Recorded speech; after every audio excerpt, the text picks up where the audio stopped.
Estimados colegiados, reciban ustedes un cordial saludo de parte de la Junta Directiva, personal administrativo y operativo del Colegio de Contadores Privados de Costa Rica. Este es su espacio La Voz del Contador Privado, hoy con un tema igual de muchísima relevancia para nuestro gremio, como son las notas a los estados financieros. Recordemos que lo que es el paquete, por decirlo así, de estados financieros, incluyen el balance de situación o balance general, incluyen el estado de resultados, el estado de cambios en el patrimonio, el estado de flujos de efectivo y las notas aclaratorias a los estados financieros. Pues hoy vamos a tocar ese tema justamente de lo que son las notas y no sin antes agradecer a nuestros patrocinadores que ya por muchísimo tiempo hacen posible que este programa llegue hasta todos ustedes, como son las empresas Tecapro y Cyberfull. Para ellos nuestro agradecimiento eterno. Hoy tenemos dos invitados de lujo, especialistas en impuestos ambos y asesores fiscales. Tenemos en principio, a quienes agradecemos por supuesto la visita acá a el Auditorio San Mateo para hacerles llegar a ustedes pues toda la información relativa a lo que son las notas a los estados financieros. A mi derecha tengo al máster don Alan Cruz, al cual nuevamente, don Alan, le doy la más cordial bienvenida a su colegio. Siempre usted es un invitado de lujo y pues por supuesto que agradeciendo que ponga usted a disposición de todo nuestro gremio sus conocimientos. Bienvenido, don Alan. No, muchísimas gracias, don José, por invitarnos de nuevo. Para nosotros es un verdadero placer acompañarlos y compartir con ustedes, ¿verdad? Allá en la casa o en la oficina, donde los estén viendo, pues siempre estamos muy contentos de venir a compartir con este gremio tan querido. Muchas gracias, los agradecidos somos nosotros. Y a mi izquierda tenemos al licenciado Pablo Chacón, quien también ya ha estado por acá, justamente en compañía de don Alan, cuando nos habían conversado un poco acerca de los flujos de caja, la presentación de flujos de caja. Bueno, ya estuvieron por acá, creo que fue el 30 de junio por ahí, y ahora con un tema diferente. Bienvenido, don Pablo, y nuestro agradecimiento también. Don José, muchísimas gracias por la invitación. Siempre es un gusto para mí venir aquí a mi casa, ¿verdad? Y compartir con todo el gremio, ¿verdad? Muy agradecido como siempre. Con mucho gusto, así es, lo dice bien. Esta es su casa, don Alan. Perdón, don Pablo, don Alan es el que está a mi derecha. Creo que pues, lo más conveniente en este tema es iniciar desde el marco conceptual de lo que son pues, los estados financieros y en especial las notas aclaratorias, don Alan. Sí, aquí un poco vamos a ir conversando de diferentes aspectos importantes relacionados con las notas y quizás el más esperado de todos, ¿verdad? Que lo conversábamos antes de comenzar esta grabación y lo traía usted a la mesa, y es la revelación de notas del famoso COVID-19, ¿verdad? Ahora SARS-CoV-2-19, como le dicen ahora.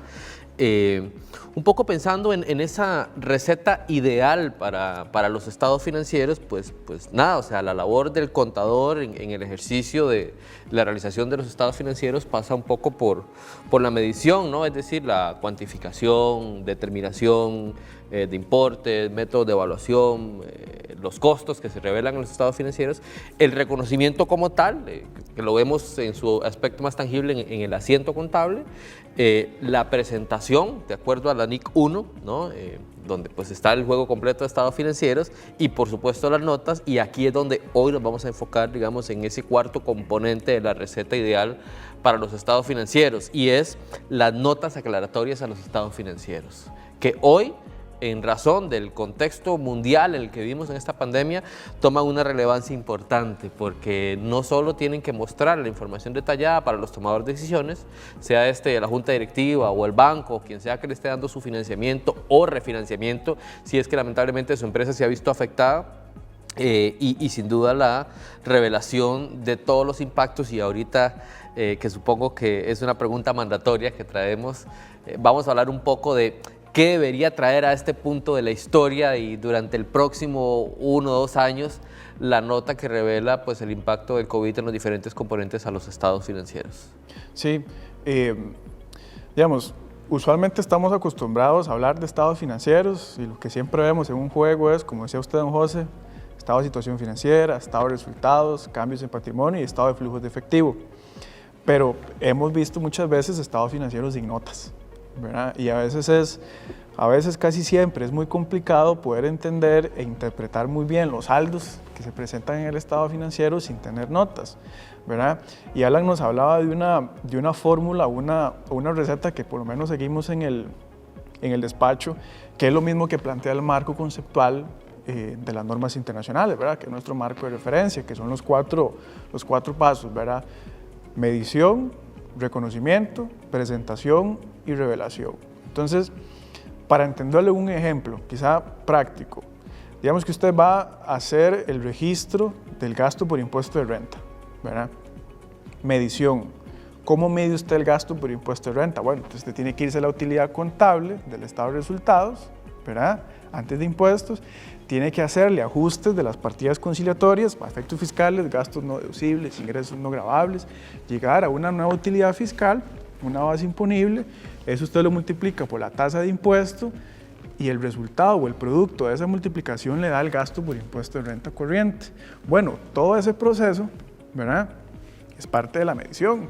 O sea, usted fue a medir cuánto le dio el gasto por impuesto de renta. Entonces usted en su Excelito agarró la utilidad, le hizo los ajustes, sacó la fiscal por la tasa de impuestos y ya usted midió ahí el gasto por impuesto de renta. Esa es la medición. También podemos hablar de los métodos de medición. Si hablamos de inventarios, bueno, valor neto realizable. Si hablamos de activos y pasivos financieros, bueno, reconocimiento en valor razonable, etc.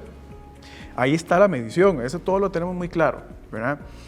¿Qué es el reconocimiento? Bueno, hacer el asiento contable, ¿verdad? Entonces, cuando usted registra esa provisión, ¿qué hace? Bueno, carga una cuenta de gasto, ¿verdad? Por el monto que le dio el Excel, que viene de la medición, y abona, ¿qué? Una cuenta de pasivo, la cuenta de provisión. Hace el asiento y ya usted reconoció ese gasto.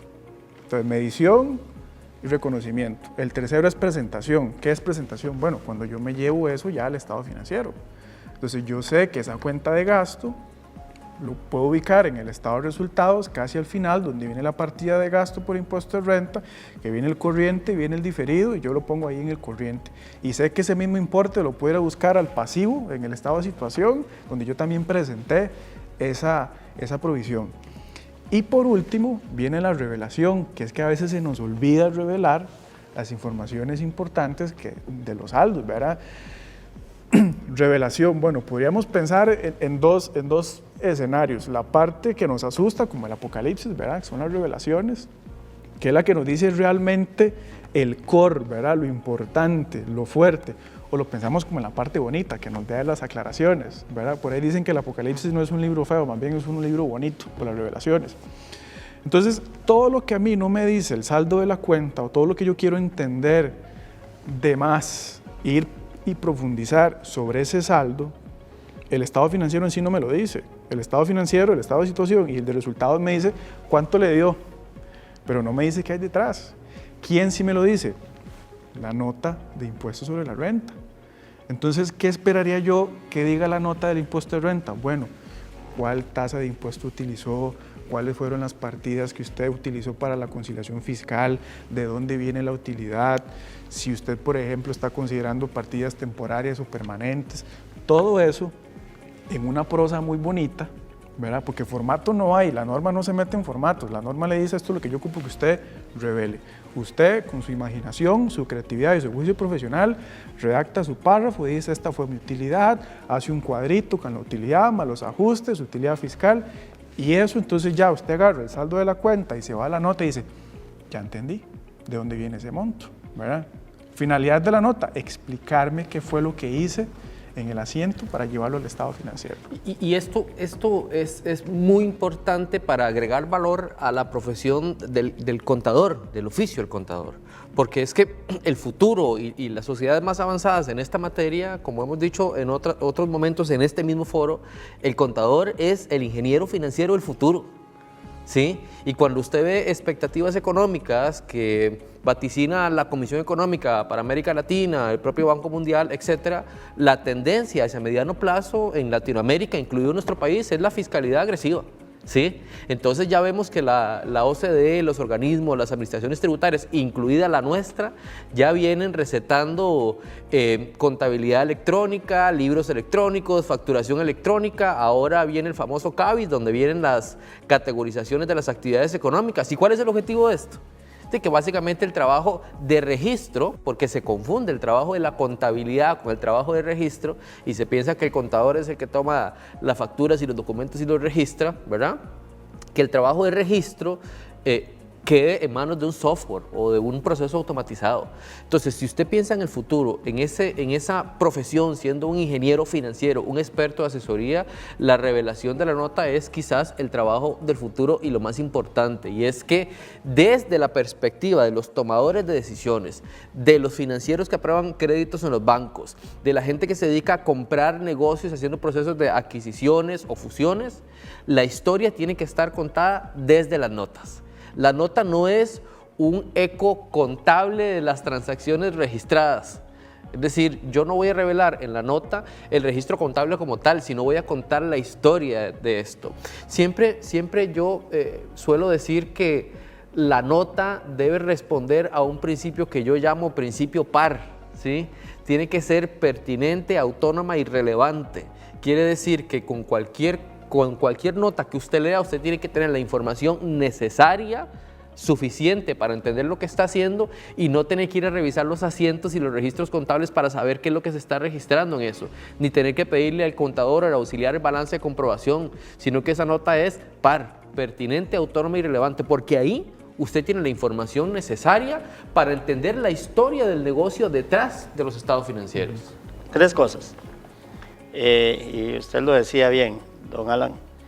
Muchos contadores creen, porque normalmente los estados financieros, bueno, últimamente ya no tanto, los bancos ahora piden la firma del contador del CPI y el representante legal, pero en algunas ocasiones piden también certificados, los mismos, ¿sí? No auditados. Y muchos contadores creen que las notas son responsabilidad del contador público que va o sea, le dice, haga usted las notas, ¿verdad? No, que quede claro que las notas las debe realizar el ingeniero financiero, en este caso el CPI. Ok. Dos, don Pablo se refería a la nota de conciliación fiscal. Muchos acostumbran no hacerla y es algo de lo más importante que puede haber dentro del contexto de las notas. Y la tercera, un término que usted utilizó, don Pablo, gasto por impuesto de renta. Esa es una pregunta que muchos se hacen. ¿Eso es un gasto o qué es? Tal vez nos puede ahondar un poquito en el tema gasto por impuesto de renta. Sí, yo me acuerdo que, tiene razón, don José, se hablaba de una discusión que uno decía, bueno, ¿el impuesto de renta es un gasto o no es un gasto? ¿Verdad? La respuesta es que sí, es un gasto, ¿verdad? Y hay de dos tipos, hay que irse a la NIC 12, que es la que me dice a mí que efectivamente es un gasto, ¿verdad? La NIC 12 se llama impuesto a las ganancias, sí, pero cuando usted empieza a leer, ya le habla de dos conceptos, gasto por impuesto de renta corriente y gasto por impuesto de renta diferido. ¿Cuál es la diferencia? El corriente es el que usted le termina pagando al fisco en el año. O sea, la provisión de impuesto de renta, que no es la utilidad contable por la tarifa. Esa es la forma más fácil de hacerla, pero no se hace así. Esa es la utilidad contable más la conciliación, ¿verdad? Ese es el gasto por impuesto de renta corriente. Entonces, ¿dónde lo veo en el estado financiero? Solo que no es deducible. Claro, no es deducible porque el artículo 8 de la ley de renta dice que no es deducible cualquier impuesto en el cual usted sea contribuyente, ¿verdad? Ni de este año ni del otro.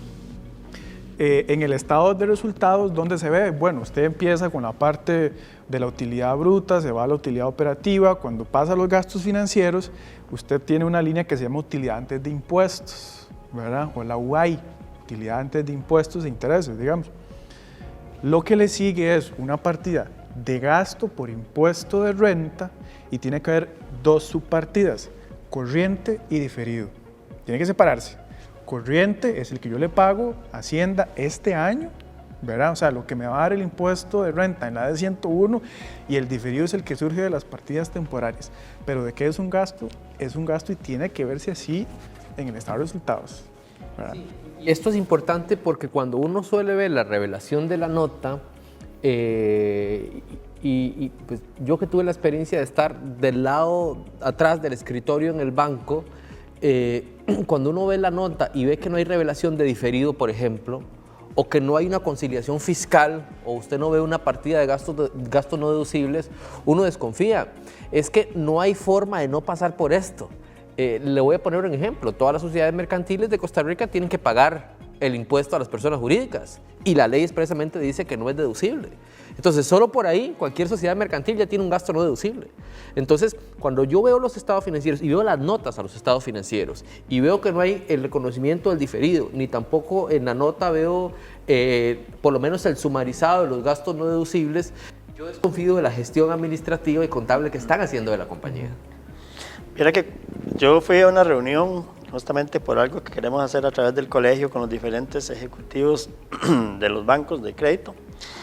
Creo que fue en Banco Promérica por ahí que me decía la jefe de crédito, mire, aquí llega un estado financiero con la gran nota que dice que los estados están de acuerdo a las NIF y todo.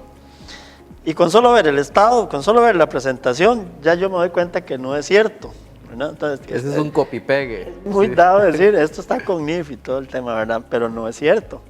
Y al final, ¿cuál es el resultado de este? Dice, bueno, si tiene buenas garantías, si se ve una capacidad de pago, pues el banco le va a dar el crédito a ese cliente, pero lo vamos a penalizar con un X porcentaje más en la tasa de interés porque no está cumpliendo. Aunque ahí lo diga, nosotros sabemos que no. Quisiera una preguntita. Hablamos de NIF 1, de NIF 7, de NIF 12. Así, de una forma resumida, ¿cuál es la diferencia entre decir una NIF y la NIF? Ok, bueno, es una muy buena pregunta, ¿verdad? Porque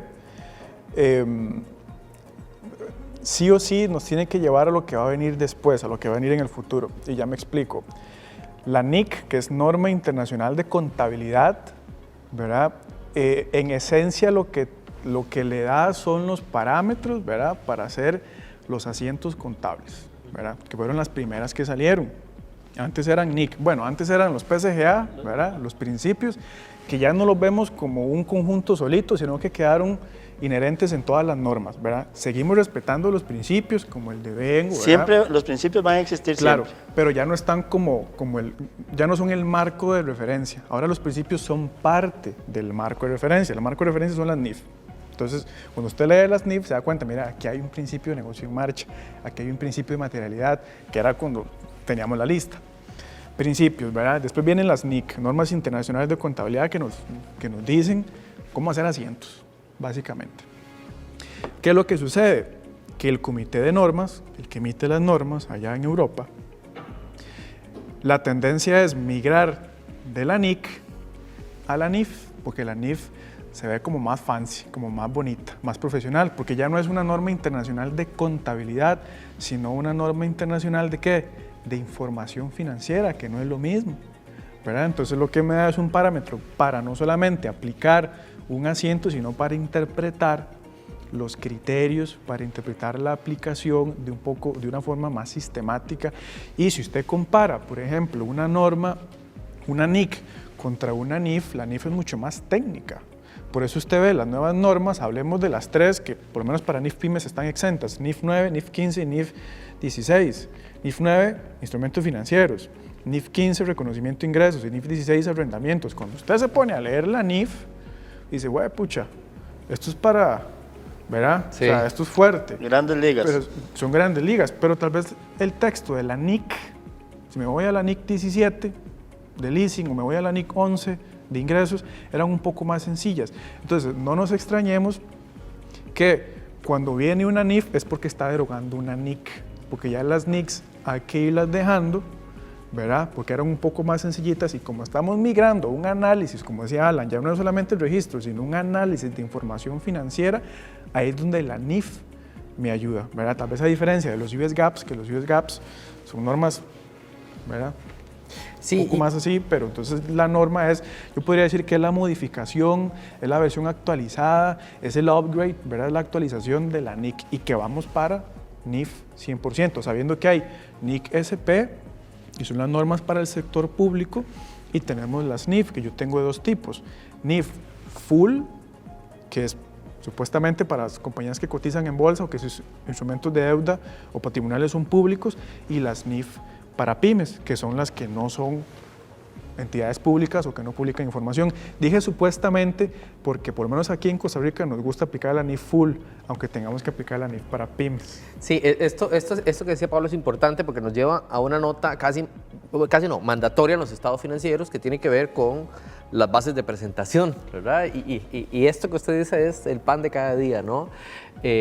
Usted tiene en la nota que usualmente la 1 o la 2 de los estados financieros las bases de presentación y dice estos estados financieros se presentan con base a las NIF, etcétera. Pero la realidad es que cuando usted va a ver, y le voy a poner un ejemplo, ¿no? O sea, realmente las NIF y la tendencia internacional ha venido de alguna forma subiendo el perfil al oficio del contador, ¿sí? Y esto es importante porque hoy quien no tenga la comprensión de la norma en este momento es mejor que cierre su computadora y deje de hacer contabilidad, porque eso se ve de las notas. Entonces, le voy a poner un ejemplo. Si yo de reconocimiento, por ser machotero, en la nota de bases de presentación establezco que reconozco los estados financieros en NIF y no en NIF Pymes, como está normado en nuestro país, ¿verdad? A partir de lo que Pablo nos indicaba, entonces ya yo esperaría este año ver una revelación de NIF 16, ¿sí? Que tiene un nivel de complejidad, si se quisiera, comparado con la aplicación anterior, en arrendamientos mucho mayor, en el cual usted tiene que hacer una revelación hacia atrás, dependiendo del modelo que usted adopte la norma, ajustando desde el principio de contrato de arrendamiento o ajustando la porción que falta, aplicar una tasa de costo de oportunidad, que es un concepto conocido pero no tan cercano para el oficio del contador, ¿verdad? Donde hay que hacer un reconocimiento financiero de un costo de oportunidad y hay que justificar esto. Entonces, es importante porque posiblemente no, el parque empresarial costarricense es en su mayoría pymes. Y si nosotros tenemos claro de la norma y en la nota revelamos la base de presentación de forma correcta, nos hacemos el trabajo más fácil. Sí. ¿Sí? Claro, y más barato también. Sí. Sí. Ahora, No quisiera confundir barato, ¿verdad?, con regalar el trabajo, ¿no? Pero, no digo yo, a la hora de que en una NIF full, lo que es evaluar toda la maquinaria, las propiedades, ese tipo de cosas, pues viene siendo mucho más costoso, ¿verdad? Completamente. Que en la NIF para pymes. A eso me refería con barato. No es lo que nosotros cobremos, no, eso jamás, ¿verdad? Pero bueno, donde 2 o más contadores se reúnan, estos temas de verdad que, ¿verdad?, se las traen, ¿verdad? Siempre que nos reunimos en cualquier lugar, de ahí terminamos hablando de contabilidad. Vea usted cómo nos ha costado meternos al tema de fondo hoy, ¿verdad? Porque bueno, cualquier tema que uno toque tiene un gran desarrollo, pero bueno, como dicen por ahí, a lo que vinimos, ¿verdad? Hablemos ya un poquito directamente de las notas. Yo creo que para ya entrar, y nosotros traemos algunos ejemplos, no sé, igual los podemos pasar después, ¿verdad? De cómo se debería ver una nota de ciertas partidas. Pero antes de entrar específicamente en las notas, me parece algo fundamental y es hablar de políticas, ¿verdad? Políticas contables. ¿Qué es una política contable? Bueno, si usted quiere la definición textual, váyase y se lee la NIC 8, ¿verdad?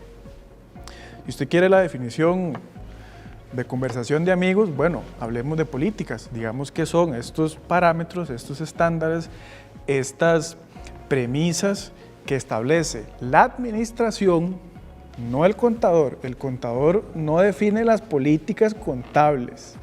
Quien define las políticas es la administración. En la práctica, ¿qué hace el administrador?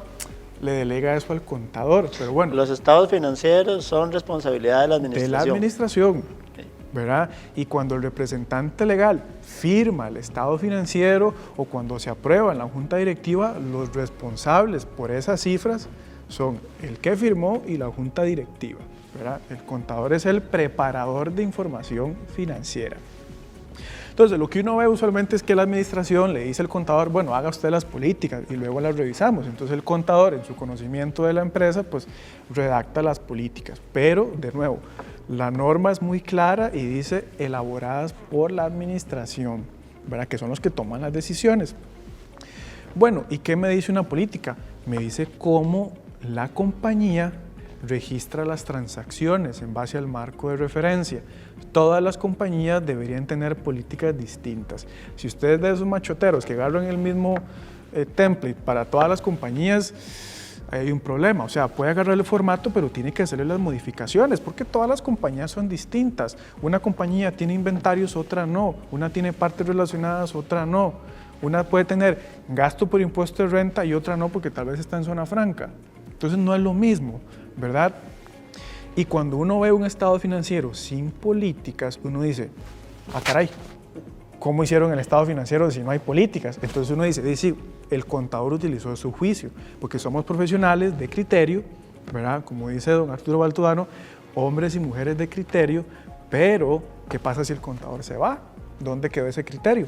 Queda en las políticas. Entonces, si usted ve un estado financiero sin políticas, cuestiónelo, ¿verdad? Usted primero, antes de leer el estado financiero, tiene que leer las políticas para entonces entender qué hay en el estado financiero. Entonces, si usted me dice, yo soy una compañía que produzco y hago comercialización de un bien específico. Bueno, entonces tiene inventarios. ¿Cuál es su política de inventarios? Ah, bueno, yo utilizo el método PEPS, utilizo un método promedio ponderado y al final de mes hago un inventario físico, hago el ajuste y al final de año hago una medición de valor neto realizable de acuerdo a la NIC 2 y hago el ajuste y lo reconozco en el estado de resultados. Ahí está su política. Entonces, cuando yo leo la política y vea que ahí se me fue un párrafo nada más, no ocupamos una política de 2 hojas, un párrafo, 2 párrafos y ya usted le dice cómo el contador registra el inventario. Cuando yo leo la política y veo el saldo de la cuenta en inventarios en el activo y veo un ajuste en resultados por valor neto realizable, digo, ya sé de dónde viene, porque la política me lo dijo. Si no tengo política, ¿cómo voy a interpretar un saldo de una cuenta? Y don Pablo, ¿cómo se carece de las políticas contables en la mayoría de las empresas? ¿Cómo cuesta llegar a una empresa y usted encontrarse la política contable? No, póngalas usted. Eso es lo que le dice a uno. Es lo que decías, el criterio del contador, esa es la política contable, o sea, al final de uno cuentas. sabe que en la práctica, digamos, uno que ha pasado por eso, por tener que llevar contabilidades, ¿verdad? Irse a la carpintería, ¿verdad? Uno sabe que uno no está pegado a la política cuando hace los asientos, uno lo sabe, pero porque uno se conoce la política, entonces usted ya sabe que esta factura yo la reconozco a costo histórico o esta tengo que hacerle un ajuste por valor de mercado, no sé, uno ya lo sabe. Pero uno no es el dueño del estado financiero, hay usuarios de estados financieros y a ellos es a quienes les responde las políticas. Y no porque por hacerles un favor, es porque la norma lo dice. No es un favor, no es opcional. Si no tengo políticas, entonces no estoy en NIF. Si no tengo políticas, no puedo decir que estoy en NIF porque estoy faltando a la NIC 8. No, y es el párrafo de apertura de las notas. O sea, sin duda, debe estar, es una prosa ineludible en la presentación de los estados financieros y la constitución de las notas. Un error continuo que uno ve es la diferencia entre la moneda funcional y la moneda de presentación de estados financieros. Y a veces desde la revelación de la nota en las políticas como tal, se establece que porque la obligación fiscal en Costa Rica es presentar los estados financieros en colones, automáticamente se determina el dólar como moneda funcional de la empresa a la cual yo estoy emitiendo el informe de estados financieros. Pero no es así. Me explico, o sea, tiene que haber una diferencia. Una cosa es que la compañía haya elegido la moneda funcional en dólares porque se dedica a vender bienes importados que se facturan en dólares y que por obligación estatutaria en la legislación costarricense se presentan en colones. Y uno lo ve cuando revisa los estados financieros, que en la nota dice la moneda funcional de la compañía son los colones, pero luego usted ve una gran partida de ajuste por diferencial cambiario y ahí es cuando usted dice, no lo sé, creo que realmente cuando estas empresas tienen tantos ajustes de diferencial cambiario uno se da cuenta que la moneda funcional no es el colón. ¿Hay alguna fórmula para decir cuál es la moneda funcional? Sí, sí. ¿Cuál sería? La fórmula está, yo siempre me remito a las normas, es que uno no se puede salir de las normas. Si usted se lee la NIC 21, ¿verdad? Aquí al público, uno tiene que hacer un análisis de moneda funcional, es lo que dice la norma. Tienes que hacer un análisis de moneda funcional. Y la norma le dice, bueno, hágase un checklist y valore si usted estas transacciones las tiene, hablemos en colón o en dólar. Entonces le dice, valore financiamientos. Si usted tiene una estructura de financiamiento fuerte, ¿tiene ese financiamiento en dólares? Sí, dólar, un punto. Valore sus ventas, ¿factura en colones o factura en dólares? Tengo de las dos, pero un 80% es en dólares. Entonces, la mayoría de ingresos está en dólares. ¿Cómo paga usted su planilla? Bueno, tengo algunos ejecutivos, que son los que más ganan, les pago en dólares, pero a la planta le pago en colones. Entonces la planilla, lo más grande, está en dólares. ¿En qué moneda compra su inventario? Lo compro de Estados Unidos, entonces viene en dólares. Entonces se da cuenta que la mayoría de su contabilidad, la moneda original del documento no es el colón, es el dólar. Entonces, ¿cuál es su moneda funcional? ¿En qué ambiente económico, que es el término que habla la norma, en qué ambiente económico se mueve usted? El dólar. Y usted me puede decir, sí, pero estoy en Costa Rica, si yo me voy a la pulpería de afuera me van a vender en colones. Ese es el ambiente económico del país. ¿Cuál es su ambiente económico? ¿Dólar o colón? Entonces ahí usted puede decir, mi moneda funcional no es el colón, es el dólar, porque yo lo que muevo son dólares en mi cuenta de bancos. En colones lo que hay es una transferencia de la de dólares para pagar a proveedores locales. ¿Y cuál es la verdadera importancia de que en la nota se diga si la moneda funcional es dólares o colones? Es muy importante, principalmente en términos de obtención de financiamiento. Típicamente las tasas de dólares tienden a ser más económicas que las de colones. Entonces, por ejemplo, si usted va a solicitar un financiamiento y su moneda funcional en entorno económico, en su realidad económica, es el dólar, usted requiere menos sensibilizaciones por moneda extranjera cuando el banco lo va a aprobar. Y si así consta en el estado financiero, es muy fácil de demostrar, porque la normativa 105 de SUGEF dice, ¿verdad?, que lo cambiaron no hace mucho. Históricamente se consideraba generador de moneda extranjera quien estaba en cadena de turismo o en cadena de exportación, pero no hace tanto se cambió y ahora es cualquiera que tenga la facturación o los ingresos necesarios para atender el servicio a la deuda. Es decir, en términos parroquianos, que le lleguen dólares suficientes para pagar la cuota del banco. Entonces, si usted hace esa revelación y así constan los estados financieros, el analista tiene menor motivación para exigirle escenarios de sensibilización más robustos para aprobarle su crédito. Totalmente claro. Sí. Ya tenemos las políticas. ¿Qué sí. sigue? Estar claro, ¿verdad? Políticas de todo, en activos fijos, propia planta de equipo, reconocimiento de ingresos, reconocimiento de gastos, provisiones, uso de estimados. No está complicado, nada más diga cómo lo registra usted. Si está diciendo uso de estimados, bueno, la compañía, la administración estima a su mejor juicio cuántos son las erogaciones al futuro. O sea, es una prosa sencilla. Y algo muy importante en esas políticas es que si el contador se va, que en algún momento tiene que irse de alguna forma, claro. Y el que viene es una guía de cómo es que ha venido contabilizándose en las operaciones de la empresa y la cual debe de seguir. No, José, y hay una cosa que quisiera detenerme y es lo siguiente, es decir, levantar las políticas contables es un trabajo diferente a levantar los estados financieros, ¿sí? Es decir, si la empresa me dice a mí, mire, hágame usted las políticas, ese es un trabajo aparte.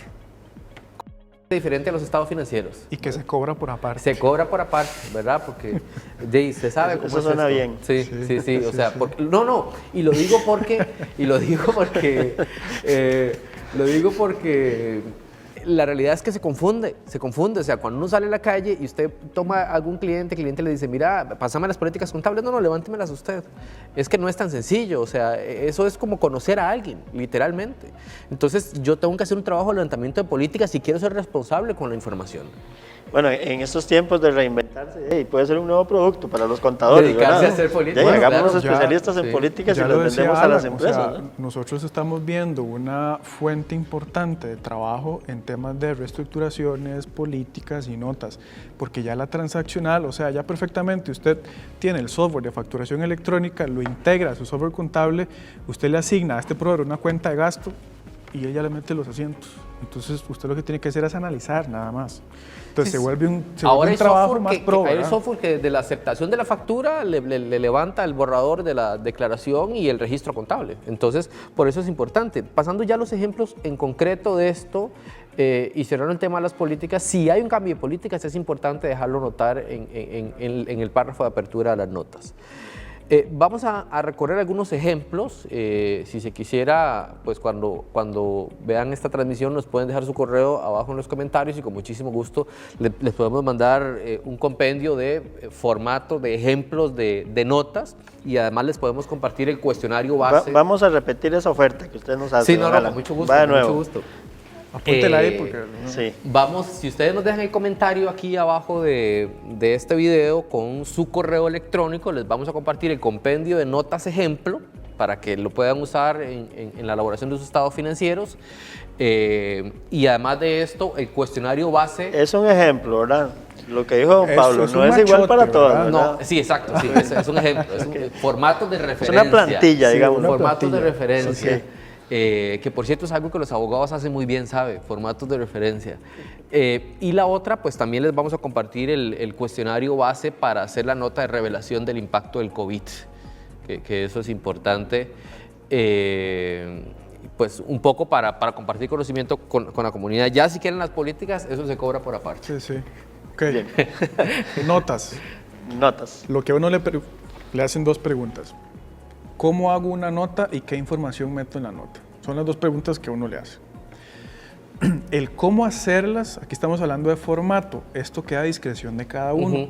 Usemos el juicio profesional para decir, bueno, yo la voy a redactar así, voy a poner un cuadrito de cálculo, voy a poner una tablita. El cómo hacerla es discreción de uno. Lo que importa es qué voy a incluir ahí.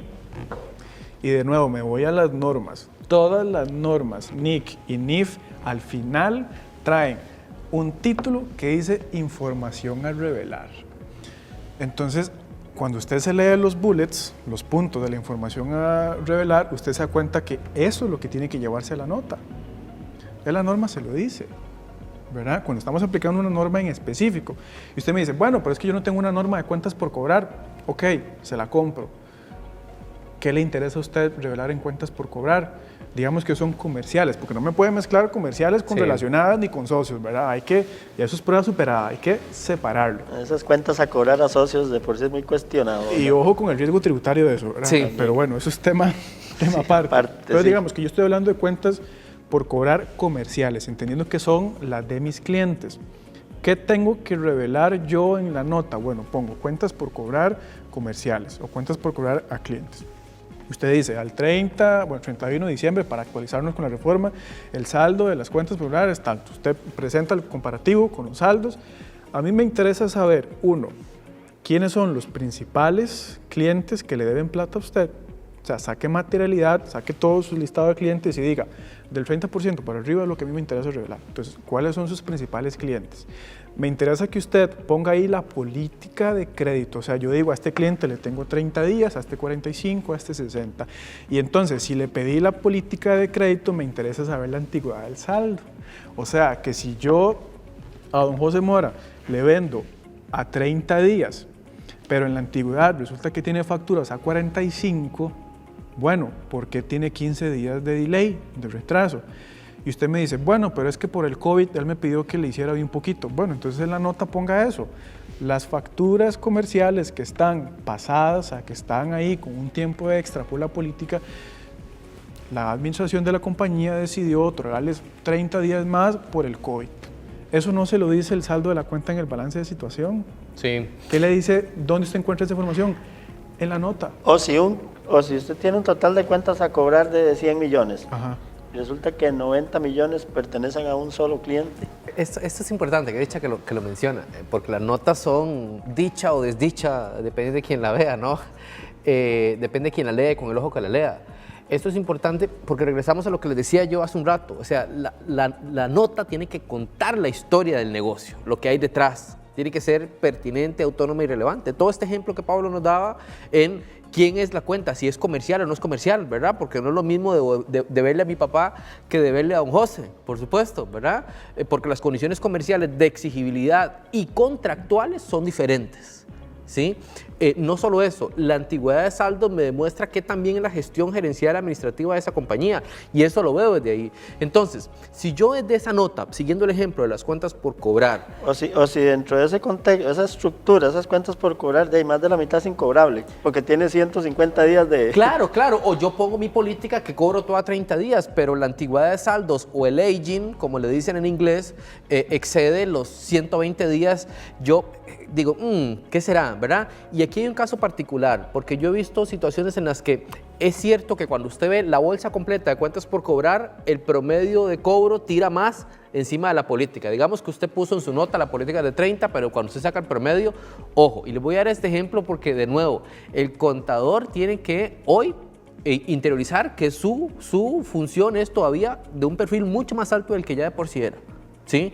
Porque entonces, si la política de la compañía es de 30 días y cuando yo saco el periodo medio de cobro, la razón financiera me da 45, 60 días, ahí hay una invitación a explicar la nota financiera. Entonces yo le digo, no, mire, lo que pasa es que hice un negocio con el Colegio de Contadores para atender todas las sedes del colegio y para este contrato en particular negociamos 120 días. Y esto es lo que me está distorsionando la nota. Es una gran medición de riesgo del negocio en sí también, ¿verdad? Exacto, entonces la nota le cuenta a usted. Sí, ¿Me explico? claro. La nota le da la historia completa de por qué puede variar, que los números no se los dan a simple vista. Sí. Permítanme agradecerles a nuestros patrocinadores, las empresas Tecapro y Cyberful, quienes hacen posible que este tipo de programas con estas informaciones tan interesantes e importantes para nuestro gremio lleguen hasta todos ustedes. Ya lo están viendo ustedes, es un tema de verdad que se las trae. ¿Con cuál nota continuamos? Ok, yo podría decir, dijimos que hay unas que ya las normas nos dicen qué información revelar, ¿verdad? Porque tengo una norma específica y otras que no. Dentro de las que sí hay una norma específica, bueno, hablemos de inventarios y apelamos al juicio profesional del contador. ¿Qué le interesa? Esa es la pregunta. ¿Qué le interesa a usted o qué considera usted necesario, oportuno, pertinente revelar en una nota? Si hablamos de inventario, bueno, ¿cuáles son los productos? No me meta todo en una sola cuenta. Póngame que usted tiene materia prima de 3 tipos, después tiene materia en proceso y después tiene inventario terminado. Bueno, dígame la segregación de esos. Dígame los montos, dígame también cuándo ¿Cómo manejamos la rotación del inventario? Eso. Dígame también cuál es su rotación, porque si usted me dice, mira, es que yo en esta línea de producción trabajo contra orden recibida, perfecto, le llega la orden, compra el inventario y lo procesa. O inclusive hay empresas que tienen las órdenes ya establecidas por 1 año y no se les mueve. Entonces ahí está fácil. Pero resulta que usted tiene otro producto ahí que era por temporada, usted lo tiene en inventario y usted lo pone en el activo corriente, porque inventarios va en el activo corriente, la mayoría de las veces. Y usted me dice a mí que la rotación de ese inventario... Antes activo circulante. Antes activo circulante. La norma no se mete tanto en eso, pero uno se pone a ver los insights y las interpretaciones de las grandes firmas sin darles publicidad, ¿verdad? Y ya se habla de partidas corrientes y no corrientes. A mí me gusta más corriente que circulante. Circulante me acuerdo como de la sangre. Me gusta más el corriente, que es el periodo actual, ¿verdad? Pero bueno, cosas de uno.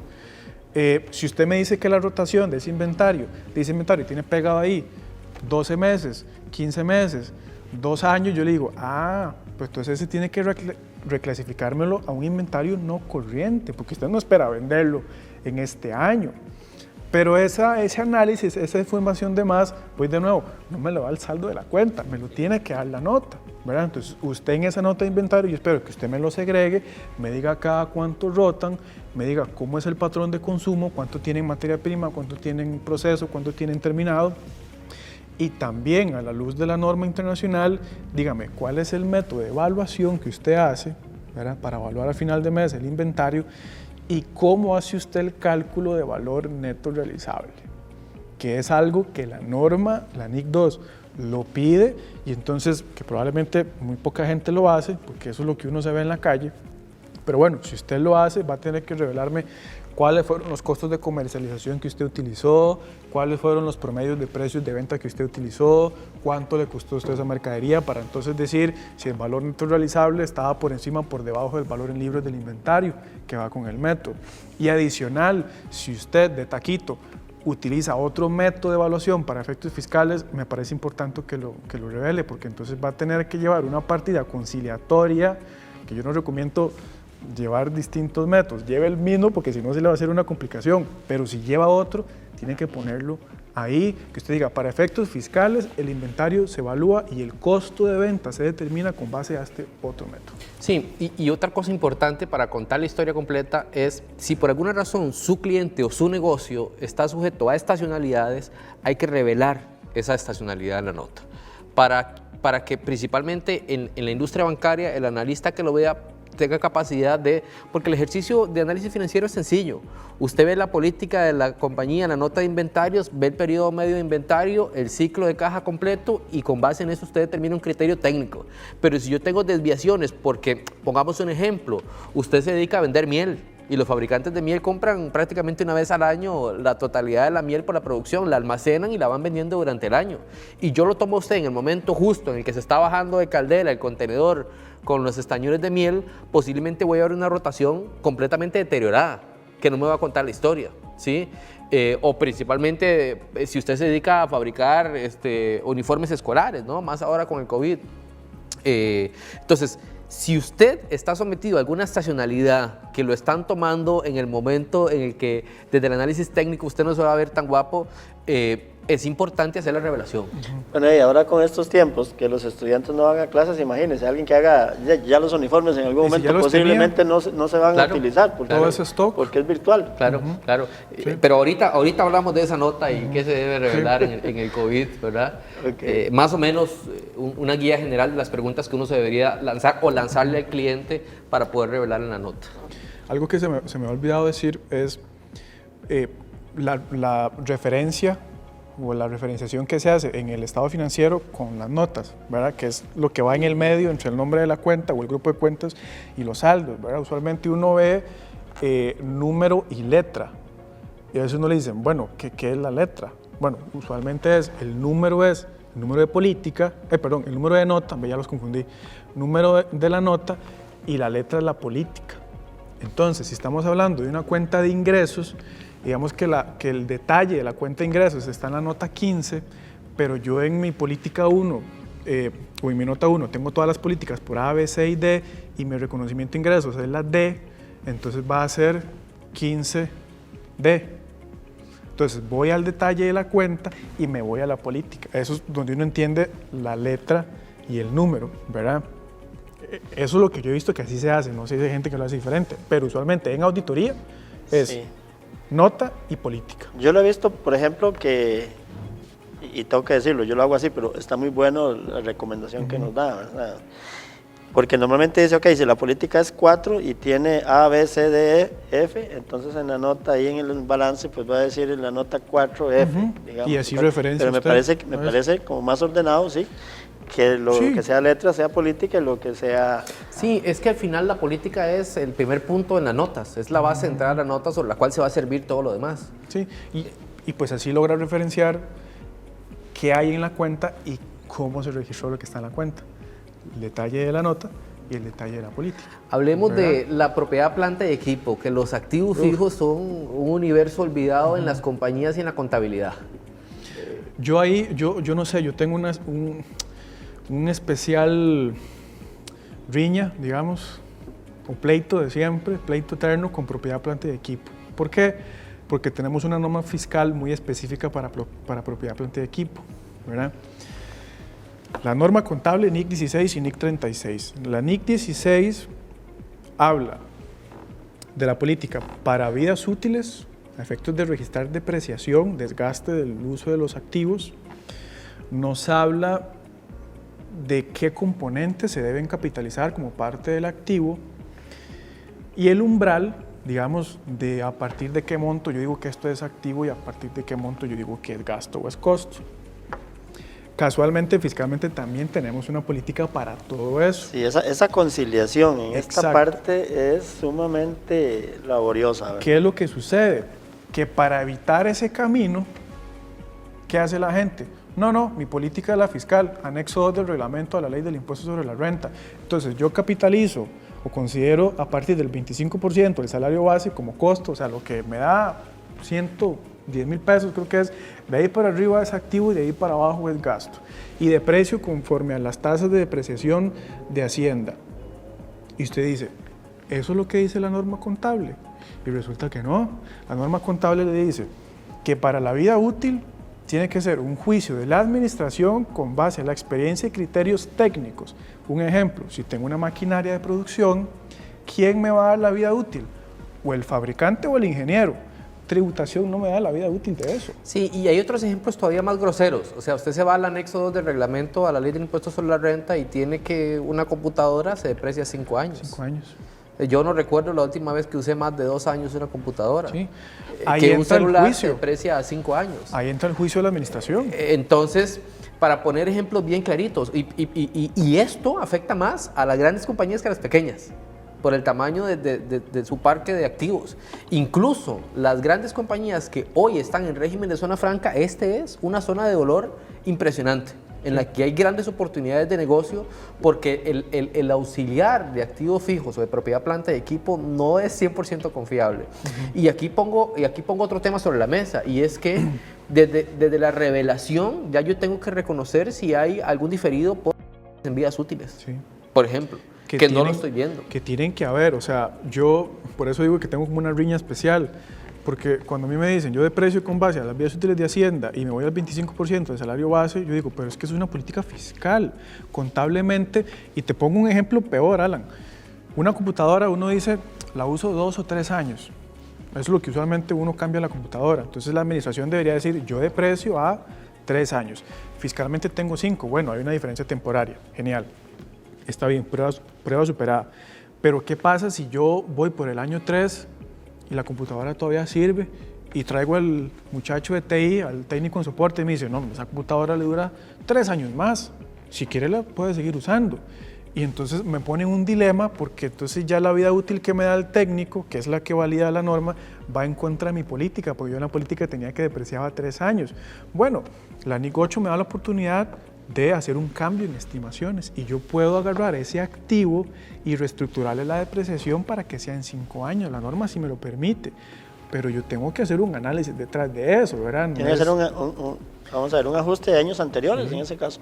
Porque entonces yo digo, yo puedo fundamentar ese cambio en política de que hice una mala estimación. Entonces la NIC 8 me permite hacer un cambio en políticas y un cambio en estimación, donde yo pudiera reestructurar el gasto por depreciación de los 3 años anteriores para que me queden 2. No se vale aumentar el costo al activo y depreciarlo, ¿verdad? Sino que el mismo costo, a menos que haga una evaluación de valor de mercado, ¿verdad?, que la norma se lo permite, si usted considera que es un activo importante y vale la pena revaluarlo, y si así está en su política. Pero en esencia es reestructurar el gasto por depreciación. Pero si hay una revaluación, ya ahí no entra a jugar entonces la depreciación, ¿no? Para efectos fiscales. Para efectos fiscales no, para ¿verdad? La conciliación fiscal. Pero para efectos contables de la realidad financiera de la compañía, puede depreciar. Por eso esa conciliación de siempre este tema siempre hay que hacerla. Entonces, usted usualmente ve la nota de activos de propiedad, planta y equipo, y usted lo que ve es activos, ¿verdad? El activo bruto, la depreciación y la posición neta del activo. Ve el periodo de apertura de saldos, las adiciones, retiros, transferencias, si es que hay un grupo económico, y luego el nuevo balance, el periodo que usted está revisando, ¿no? El periodo de cierre. Pero, por ejemplo, usted no suele ver en las notas categorizaciones de activos. Si se trata de mobiliario de equipo, mejoras a la propiedad arrendada, porque tienen un tratamiento diferente, porque tienen un análisis diferente. O sea, ¿cómo puedo yo ver cuál es la composición de sus activos funcionales desde la perspectiva financiera y decir, claro, el principal negocio le voy a poner un ejemplo, yo me dedico a fabricar y vender zapatos, ¿no? Y de repente yo solo veo la cuenta como activos totales, la depreciación y la posición neta de los activos así, pero cuando me abren las categorías, ¿verdad?, de activos, si yo lo reviso, veo que hay ahí terrenos en exceso. Entonces yo digo, qué raro, mira, ¿por qué José, que tiene su empresa de zapatos, tiene tantos terrenos en los activos? Y luego le pregunto a José, y José me dice, no, mira, es que nos ha ido muy bien y a la gente ahora le gusta ir a hacer paseitos, entonces tenemos un terrenito ahí que se usa para acampar en la playa, ¿no? Hay gente que es así, atrevida contablemente, como le digo yo, insolentes contables. Entonces, si uno no tiene ese detalle, usted no puede verlo. O sea, a todas luces eso no es un activo funcional. Claro, es otro y activo. no debería estar contabilizado dentro de la nota de propiedad, planta y equipo. Correcto. ¿Cierto? Pero si yo no tengo una nota con ese detalle... Bueno, si nos ponemos a ver nota por nota, la verdad es que aquí vamos a durar como 3 días, ¿verdad? Pero vamos por las intrigosas. Pero sí, exacto. Sí, entonces les voy a recordar el ofrecimiento que don Alan y don Pablo nos hacen, que si al final de los comentarios que ustedes puedan hacer en el programa envían su correo, ellos muy amablemente les vamos a compartir van a enviar, un formato de ejemplo, referencia, ¿verdad? Sí, de referencia, sí, de notas. Bueno, entonces, tal vez unas 2 notitas así, que sean, ¿cómo fue que el nombre que usted le dijo? Notas intrigosas. Sí. Y obviamente la del COVID, ¿verdad? La del COVID, porque ya el tiempo casi nos gana. Dígame usted cuándo vamos a la de COVID, nos brincamos a esa. Bueno, cuentas por pagar es un ejercicio muy similar al de cuentas por cobrar, con la particularidad de que ahí la política de pago te la da generalmente el proveedor. Financiamiento, tal vez, Alan. Financiamiento, sí. Veamos el ejemplo de la nota de financiamiento, las deudas a largo plazo. Ahí en las deudas a largo plazo siempre tenemos un gran debate. Hay algo que en muchas ocasiones los contadores omiten y es la porción circulante. Eso le iba a decir. O sea, ¿Se la adiviné entonces? No, por supuesto, es que eso es, don José. O sea, usted no sabe la cantidad eso es que de pleitos estamos alineados. Usted no sabe, gracias a Dios, el trabajo que nos ha generado el no reconocimiento de la porción circulante de la deuda a largo plazo. De repente nos llaman y nos contratan y nos dicen, mira, necesito que nos hagas tal cosa, ¿no? Hay un servicio que nosotros damos para estructurar financiamiento bancario, que no todo el mundo está acostumbrado a lidiar con bancos. Los bancos tienen una forma muy particular de llevar los procesos. Entonces, de repente, vamos donde el contador y revisamos y hay 200 millones de pesos en deuda bancaria y no hay porción circulante. Imagínese usted, y yo digo, mire, presénteme el ejecutivo de ese banco porque yo quiero ese financiamiento. Nunca se paga a corto plazo. ¿Sí? Entonces, usted le pide al profesional que haga el reconocimiento de la deuda de la porción circulante, de la deuda a corto plazo, y agarran la cuota y la multiplican por 12. ¿Sí? Entonces, en el reconocimiento de la deuda a largo plazo es ineludible pensar en la porción circulante de la deuda y la deuda como tal. Y esto es importante porque revela cuál es el ejercicio gerencial de negociación de su fuente de financiamiento. Y es que se nos olvida lo más básico. Desde la ecuación contable, donde activos es igual a la suma de pasivos más patrimonio, estamos diciendo que del lado derecho de la ecuación tenemos fuentes de financiamiento. Y esas fuentes de financiamiento sirven para atender los activos que son, según la norma, para generar ingresos, sacrificios del pasado para generar ingresos en el futuro. Pero ¿cómo sé yo en qué estoy invirtiendo este sacrificio para dinero en el futuro si no estoy viendo el componente específico en la nota de deuda? ¿Sí? Y no sé cómo lo estoy generando. El ejercicio financiero de análisis de la ecuación es muy sencillo. Si su estructura de financiamiento es mayormente pasivo, usted toma rendimiento sobre activos versus tasa de interés promedio que usted tiene entre la bolsa de deudas que tiene, en costo que se ve reflejado en la cuenta de gasto financiero, no en la posición neta, en el gasto financiero, entre la totalidad de pasivos con costo, o si usted tiene una composición de fuente de financiamiento, pasivo patrimonio equilibrada, el costo promedio ponderado capital versus el retorno sobre el capital invertido. Y ahí, punto. O sea, el ejercicio es sencillo. La fuente de financiamiento tiene que costarle menos que lo que generan sus activos. El ROA tiene que ser más alto que la tasa de interés promedio. El rendimiento sobre capital invertido tiene que ser más alto que el costo promedio ponderado de capital. Pero si no lo vemos aquí, no podemos entenderlo en la nota. Entonces, errores básicos que uno ve en las notas de deuda, de pasivo: el no reconocimiento apropiado de la porción circulante de la deuda a largo plazo. Hay que hacer una reconstrucción de la tabla de amortización o en la forma más fácil, pedirle al banco la tabla de pagos. Ahí usted... Eso es lo más sencillo. Es lo más sencillo, ¿verdad? Bueno, más o menos, depende del ejecutivo, pero sí, es lo más sencillo. Usted le pide al banco la tabla de pagos, suma las amortizaciones esperadas. Y otra cosa, hay partidas, hay reconocimientos de porción circulante que nunca se mueven. Usted agarra el estado financiero en cualquier momento del periodo fiscal. Es la misma. Es el mismo saldo a marzo, a abril y a mayo. O el mismo porcentaje siempre. Porque el contador abre el saldo a principio de año fiscal y ahí se queda hasta el próximo. Sí. ¿Verdad? Y ojo, recordemos que las tablas de amortización tienden, por la naturaleza que tienen, a ir creciendo la amortización. Y la porción circulante es, y a veces se nos olvida, ¿verdad? La porción de corto plazo, de la deuda a largo plazo, es lo que yo espero pagar de hoy a los próximos 12 meses. Y hay algunos ejercicios contables que nunca mueven esta porción. Sí, o sea, si yo estoy haciendo un informe a mayo, entonces yo voy a tomar las cuotas de mayo, digamos, 19 a abril 20. O sea, los 12 meses a partir de la fecha en que estoy reportando. No solamente es periodo fiscal, sino es de la fecha en que yo estoy reportando el informe o el estado financiero, de ahí cuente 12 cuotas. Bueno, 12 amortizaciones, porque la cuota es la amortización más el interés. Okay. Voy a poner yo la otra nota, para ver. ¿Cuál? Okay. Hay muchos difícil, que dicen, ¿no? Hay muchos que dicen, el capital social de la empresa son 10 millones de colones. Sí. Y son 10 acciones comunes de 1 millón de colones. Esa es toda la nota. Bueno, ¿qué más hay que adicionar a esa nota? Sí, voy a cerrar nada más un poquito con la deuda a largo plazo antes Ok, de entrar a perdón. esta que también está entre la categoría de las intrigosas.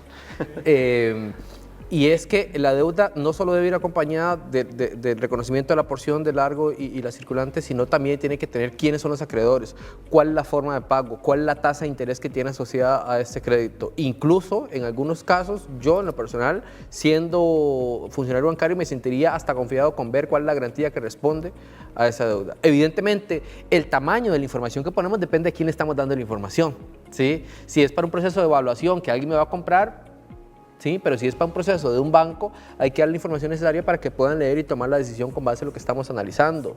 Y además de esto, entender cuáles son los números de operación, porque recuérdese que quien lo analiza tiene acceso a esta información y puede ver si esa operación que usted puso, y esto genera desconfianza, y lo hablábamos la vez anterior que lo acompañamos aquí, don José. Si por alguna razón las operaciones que usted revela en la nota de deuda a largo plazo no coinciden con las que usted tiene reportadas en su JEF, ahí es desconfianza, ¿sí? Entonces, estos detalles, a manera general, deben coincidir. Es decir, toda la estructuración de la deuda como tal debe constar en la nota de la deuda a largo plazo. Capital social. Capital social, los famosos 10.000 colones que registramos siempre, ¿verdad?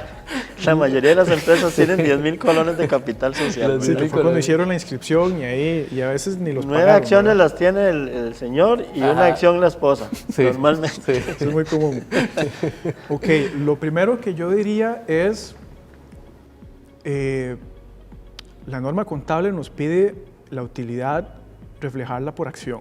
O sea, en el estado de resultados deberíamos poner debajo de la utilidad neta, utilidad por acción, tomar el monto de la utilidad y dividirlo por la cantidad de acciones, ¿verdad? Eso para empezar, ahí como, ¿verdad? En la nota de capital social, puede ser un capital social muy sencillo, hablemos de 10 cuotas de 100 colones que forman 1.000 o 10 de 1.000 que forman 10.000 y tengo 2 accionistas, el 90% es el señor y el 10% es la señora, ¿verdad? Ahí no hay nada más que revelar, es que tengo 10 certificados, 10 títulos, 10 acciones a nombre de estas personas, cada una vale tanto, en conjunto valen 10.000 y cuadra con el saldo en el patrimonio.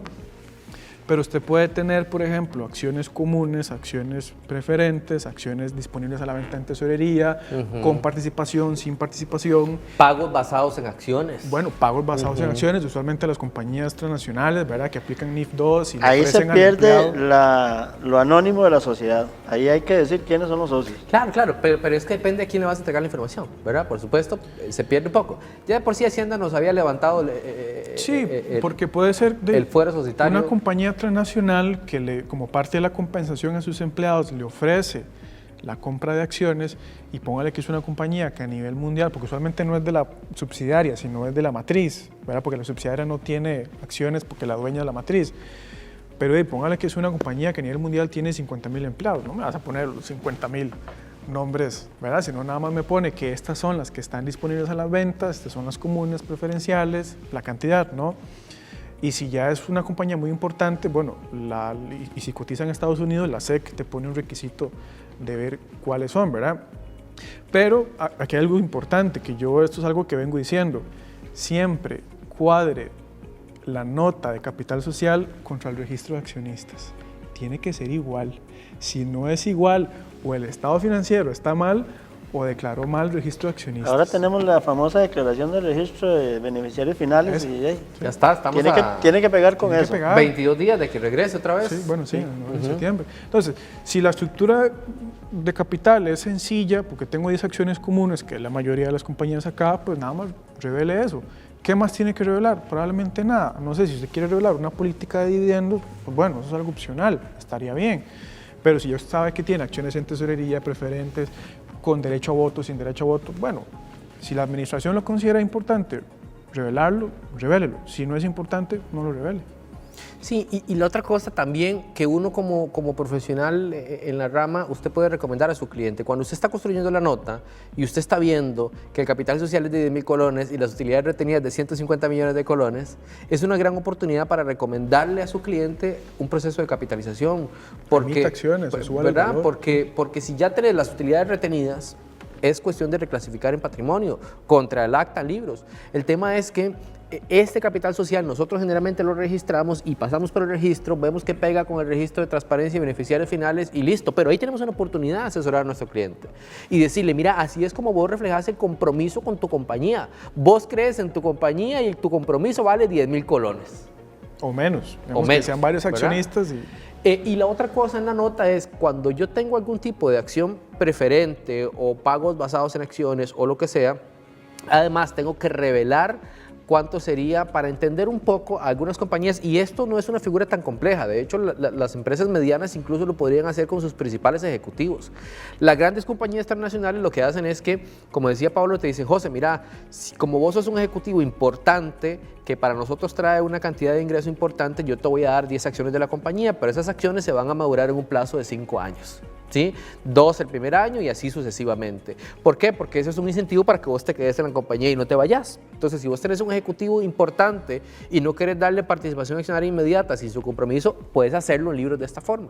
Entonces, cuando vos tenés este tipo de figuras o acciones preferentes o de alguna naturaleza diferente de la acción común, hay que revelar cuánto sería el valor por acción diluido en el caso de que se ejecuten todos esos derechos. Correcto. En las empresas que cotizan en las bolsas estadounidenses eso se ve con mucha sencillez. Te entras a la SEC o al New York Stock Exchange y ahí ves que dice acciones totales y acciones diluidas. Entonces, si vos tenés cualquier derecho a patrimonio, tiene que estar revelado en la nota. Es decir, cuál sería el valor de esa acción si las acciones que están en circulación, que tienen alguna expectativa de derecho, se ejecutan hoy. Bueno, y la NIF 2 sí le pide que revele cuántas acciones son, cuándo se van a madurar, cuántas ya se maduraron, cuánto ya están capitalizadas, o sea, como una cédula, pero bueno, eso es compañía grande. Hay otra por ahí del negocio en marcha, ¿verdad? Sí. Ah, bueno, sí, si usted está estimando que va a entregar acciones en 5 años, entonces usted parte que su negocio va a estar en marcha por 5 años. O si la empresa también es de tipo familiar. La sucesión, que llamamos también, plan o escritura de sucesión, etcétera, Sí, ¿verdad? Bueno, sí. hay muchísimas cosas todavía, ¿verdad? Pero bueno, Vamos a la para de COVID. entrarle, sí, a la Hablemos del más. COVID. Yo sé que vos tenés ahí una importante, nada más voy a tirar algo. El COVID puede ser una nota solo para COVID, que es lo ideal, pero también tenemos que analizar cuentas por cuentas. Por ejemplo, en inventarios, ¿cuánto inventario se le está quedando en stock por el COVID? Revele eso en notas. Deterioro en activos. Acordemos que el deterioro de la NIC 36 no es que usted golpeó un activo y ya está malo, ya se deterioró. Ese no es el deterioro de la norma. La norma habla de deterioro en función de la generación de ingresos en el tiempo de ese activo. Entonces, si usted me dice que este año y el otro va a vender menos, ese activo que le genera ingresos tiene un deterioro y hay que calcularlo. Aquí vamos Por a, el COVID, ¿verdad? y aquí vamos a comenzar a hablar de la nota de COVID. De nuevo voy a reiterar mi compromiso que don José lo ha puesto sobre la mesa de compartirles el formato, el cuestionario. dijo Alan, ¿verdad? Yo no he dicho el nada. cuestionario que se utiliza, nos dejan su ¿Cómo? correo aquí en los comentarios. Y, ¿Cómo cuesta en cualquier charla quitarse el nombre de COVID-19, verdad? Es que Cuesta, ya se ha quedó. impactado en todo. Ya ¿verdad? se Es quedó. parte de nuestra nueva realidad, dicen los que saben. Así es. Sí, sí, Ok. es ineludible. Vamos a hablar de esto, y ahí se las compartí en adelantado, don José, la nota que debería haber, y vamos a separarlo en 2 partes. Ojo, no es obligación del contador saber cómo va a impactar al COVID a la empresa sobre la cual usted está levantando la información financiera, igual que las políticas. Usted, digamos, a partir incluso del formato que les compartamos, ustedes la pueden utilizar de referencia para facilitarle a su cliente la obtención de la información para hacer la revelación en los estados financieros. Pero es obligación del cliente reconocer el impacto y nosotros lo podemos guiar en diferentes aristas. Entonces, en la nota hay que tener 2 cosas claras e importantes. Uno es los impactos potenciales en los diferentes componentes, dependiendo del modelo de negocios y la estructura contable. Y otra cosa es la revelación en sí, ¿verdad? Y vamos a hablar vamos a pasar un poquito rápido sobre esto, haciendo deterioro de activos. Y aquí voy a lanzar un par de preguntas eventualmente para que ustedes ya vayan visualizando cómo se debe en la nota. Inventario. ¿La entidad ha tenido inventarios sujetos a fluctuaciones o el COVID le creó fluctuaciones en inventario? ¿Su cadena de abastecimiento se vio encarecida o aumentó los plazos de entrega en su cadena logística? Bueno, ¿qué pasa si usted compraba mercadería desde China? ¿Cómo eso le afectó en su input de inventario? Sí, entonces, de nuevo, otra pregunta es, ¿se ha interrumpido su cadena de abastecimiento? ¿sí? En lo que respecta a inventario. Crédito mercantil, activos intangibles, subsidiarias que generaban efectivo. Hay que entender si se ha presentado alguna baja de precios o demanda en los productos que usted le daba a sus clientes. Si la compañía instauró una nueva política para soportar a sus clientes. Si se ha recibido solicitudes de los clientes para extender el plazo de crédito, ¿sí? Y el crédito mercantil es, y estamos hablando de el que usted le otorga a sus clientes porque estamos dentro de la categoría de activos. Activos de largo plazo. ¿Hay alguna interrupción en demanda? Por las medidas sanitarias, su cadena de producción en la planta de producción se vio impactada, cambios en precios que afectan el plan de presupuesto inicial de producción que tenía su compañía, si usted se dedica a la manufactura. Bueno, ¿qué pasa si yo traía mercadería de afuera y ahora el shipping, lo que me cobra la empresa que me traslada eso, me está cobrando más caro porque ya no tienen la categoría de economy, sino que ahora solo tienen el priority, entonces me cobran como si lo trajera al día siguiente. Tuvo que desocupar algunos de sus edificios principales antes de su plazo de duración inicial, contractual, ya sea de crédito o de cualquier otra forma. ¿Hubo algún cambio en las días útiles de esos activos de larga duración? Digamos, por ejemplo, cuentas por cobrar y activos y contratos con clientes. ¿Se presentaron cambios importantes o espera una renegociación, espera un impago? ¿Se aumentó el deterioro de la cuenta por pagar, verdad? El porcentaje de incobrables. ¿Ha comunicado a los clientes o entidades solicitudes que afectan las condiciones normales de crédito y el flujo de caja? ¿Sí? En el caso de lo que tiene que ver con medición de valor, las coberturas, si hay alguna transacción en la cual diagnosticado que hay compra o bienes de servicios en la cual mediaba emisión de deuda que se haya visto afectada o no, ¿verdad? Para las empresas que tienen modelos de financiamiento más sofisticados, reconocimiento de ingresos. Y ahí podemos hablar de contratos con clientes, si tiene contratos con clientes que se si hay derechos materiales o intangibles que se derivan de esos contratos que se vieron deteriorados con esto, la recuperación de seguros o cualquier tipo de cobertura, ya sea gubernamental o privada. ¿Hay un aumento en la prima de ese costo, de ese seguro que usted había pagado por anticipado? ¿O hay una descobertura en particular que de forma generada su aseguradora le quitó en este proceso? En lo que respecta a pérdidas operativas futuras, el reconocimiento o revelación, si hay contratos en los cuales hay una disminución del valor contratado, una renegociación con sus clientes, ya sea en el periodo actual o en el que viene, porque podría ser que su cliente le diga, no, bueno, mira, ya este año te voy a comprar lo que corresponde, pero el otro año te voy a ejecutar el contrato en menor medida. Se espera también por ahí, podemos hablar de beneficios empleados y reestructuraciones. ¿Sí? O sea, ¿cuáles son las obligaciones laborales que se derivan del COVID? Si se mantiene el plan de beneficios igual o si más bien usted creó un plan de beneficios adicional, si tuvo que aplicar la reducción de jornadas, de qué forma fue esa reducción de jornadas, si tuvo que tomar medidas para reducción de sueldos o reorganización de horarios, compensaciones, si hay algún cambio en el plan de compensaciones de sus empleados o sus empleados clave, el impuesto a la utilidad, el impuesto sobre la renta, si la compañía posee activos con impuestos diferidos cuya probabilidad de recuperación se vaya a ver afectada por la reducción de los ingresos actuales. ¿Sí? Eso es importante, ojo, ¿verdad? Porque acordemos que ya con la reforma fiscal yo puedo deducir pérdidas, ¿verdad?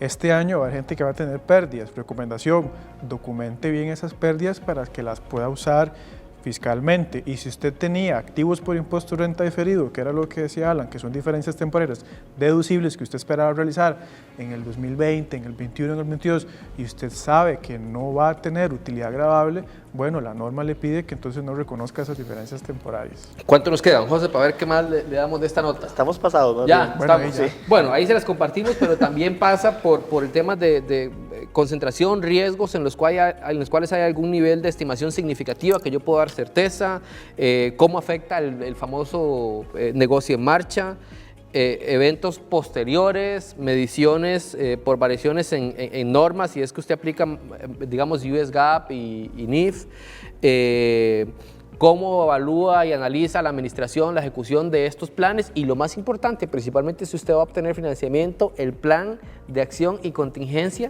tiene que estar en esa nota. O sea, ¿cómo va a hacer usted para seguir existiendo? De nuevo, yo esto Vea lo cobro por aparte, ¿verdad? Vea la cara que hizo don José. No, pero yo esto lo cobro por aparte. mejor hagamos una cosa. Ustedes ambos son especialistas en impuestos, son asesores de empresas, tienen un despacho. Sí. Porque mejor no dan el número de teléfono por si alguien ya aparte quiere algún tipo de asesoría, pues que los pueda buscar. No, con muchísimo gusto. Bueno, nos pueden llamar a nosotros directamente, cualquiera de los dos, 8709-0286, 8709-0286. Y el mío 8647-0032. 8647-0032. Solo llamadas serias, ¿verdad? Que no llamen a molestar. Sí, claro. sí. No, que sea para alguna asesoría ya, aparte. No, con mucho gusto. Y de verdad les vamos a compartir este formato porque sí, para nosotros también fue un reto. O sea, encontrar cómo hacemos las revelaciones. O sea, es que ya a partir de marzo uno no visualiza un estado financiero sin la nota COVID. Claro. Entonces, o sea, esto es todo un trabajo. Hay que sentarse con el dueño de la empresa. Por lo menos en nuestro caso así y fue. Es que siento yo que tal vez ahorita alguien diga, bueno, mi empresa no se ha visto afectada, no se vio afectada, pero en algún momento se puede... ¿Qué dice que lo menciona? Porque es que si el impacto también fue positivo, porque usted está en algún negocio de transformación digital y también fue positivo, también tiene que haberse revelado la nota COVID. De forma, sí, es que la nota COVID es para arriba o para abajo. Sí. Me afectó o me ayudó. Sí. Sí, porque en algún momento seguramente se va a volver a descompensar. Si fue positivo, en algún momento, conforme vaya tendiendo a la situación Va a regresar a lo que normalizarse, pues igual va a haber entonces un receso también. Y aquí es muy importante porque cuando uno hace esta nota, y ya para cerrar con esto, porque don José me está haciendo ojos, cuando uno hace la nota también uno comienza, ¿verdad?, a desarrollar la paranoia en los riesgos. Le voy a poner un ejemplo. Una realidad hoy es que las empresas se movieron al famoso teletrabajo. Pero ya hay una ley de teletrabajo en Costa Rica y hoy día, por el principio de realidad que rige la materia laboral, estoy creando riesgos. O sea, me creo riesgo que esto pase hasta dentro de un año y luego el trabajador no quiera volver a la oficina y yo tenga que mantener las condiciones. Entonces, cuando uno hace la nota de una vez, se vuelve a donde el empresario le dice, mire, ven acá, hagámosle un adendum en el contrato mejor. Bueno. Sí. Bueno, todo un tema, ¿verdad? Esperemos no haber asustado mucho. No. Señores, de verdad, agradecerles este espacio. Hoy nos extendimos un poquito más, pero siento que vale la pena, de verdad. Hay temas que... Y podemos seguir hablando aquí un día completo más, estoy seguro, ¿verdad? Con todos estos... Podemos hablar solo de la nota COVID. Con estas pequeñas cosas, exactamente. Don Alan, muy agradecido de parte de todos los colegiados, su asistencia el día de hoy acá, a este programa, La Voz del Contador Privado. Y que ustedes, pues, sin ningún reparo, vienen acá a compartir sus conocimientos con todo nuestro gremio. Muchas gracias, don Alan. No, muchas gracias a ustedes allá en la casa o en el Facebook, donde nos estén viendo, por acompañarnos y esperarse hasta el final. Ahí esperamos sus correos para compartir la información. Don Pablo, igualmente, muchas gracias, de verdad. El tiempo de ustedes es muy valioso y el conocimiento, ni qué decir, por venir acá a compartirlo con todos nosotros. No, con todo gusto, para servirles. Muchas gracias, de verdad. A ustedes, estimados colegiados, recordarles que este programa, La Voz del Contador Privado, llegó a todos ustedes gracias al gentil patrocinio de las empresas Tecapro y Cyberfull. Los esperamos en una próxima edición de este programa con un tema pues no menos importante como el día de hoy. Para todos ustedes, que tengan una feliz noche y esperamos vernos en una pronta oportunidad nuevamente, y que Dios Padre nos siga protegiendo de esta pandemia, de este momento tan difícil que estamos pasando. Nos vemos muy pronto. Muy buenas noches.